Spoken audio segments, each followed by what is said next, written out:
పిల్లలు పుట్టారండి. కొత్త పిల్లలు, న్యూ బోర్న్ బేబీస్, చిన్న పిల్లలు ఏమవుతుందో చెప్పలేరు. ఎంత వాళ్ళ ప్రాబ్లమ్స్ ఏంటి, బాడీలో ఉన్న ప్రాబ్లమ్స్ ఏంటి, డిసీజ్ ఏంటి, ఇల్‌నెస్ ఏంటి అన్నది మనకు తెలియకుండా ఉంది. సో, అట్లాంటి పిల్లలకి ఏం జరుగుతుంది అనేది తెలుసుకోవాలి. దాని ప్రాబ్లమ్ ఏంటి అన్నది మనం డాక్టర్ దగ్గరికి సహజంగా వెళ్తుంటాము. అలాగే కాకుండా ఇంట్లో మనం చిన్న చిన్న చిట్కాలతోని వాళ్ళకి ఇల్‌నెస్ నుంచి గానీ, ఆ డిసీజెస్ నుంచి బయటపడే ఉపాయాలు నేను చెప్తాను. మీరు నోట్ చేసుకొని చకచకా పరిహారాలు చేసేయండి. ఏంటి చిన్నగా మీరు ఫస్ట్ ఏం చేయాలి అంటే, మీరు తినే చపాతీ ఉంటుంది కదా, చపాతీలు మనం చేసుకుంటాం. ఆ చపాతీ చేసుకునేటప్పుడు ఒక చపాతీ తీసుకోండి.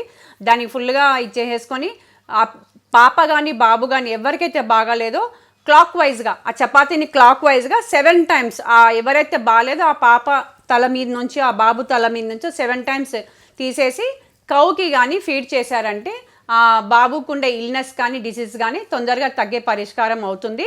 దీన్ని మీరు 7 డేస్ చేయాలి, 7 టైమ్స్ చేయాలి.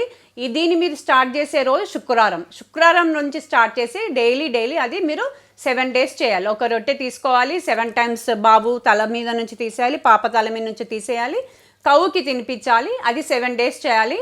స్టార్ట్ చేయాల్సిన డే ఫ్రైడే. ఓకే. అదే కాకుండా ఇంకొక రెమెడీ ఏంటి అంటే, ఒక కాపర్ లోటాలో వాటర్ ఫిల్ చేయండి. ఒక హ్యాండ్ఫుల్ వైట్ ఫ్లవర్, ఒక తెల్లటి పువ్వు వేయండి ఆ వైట్ ఫ్లవర్ దాంట్లో. Rotate with filled copper vessel. అంటే మీరు పాపని ఆ బాబుకి ఆ పాప లోటతోని దాన్ని మొత్తం ఫిల్ చేసి తిప్పేసి ఆ వాటర్ని మీరు ఎక్కడైనా చెట్టు పొదల్లో పోసేసేయండి, వాటర్ పూల చోదల్లో.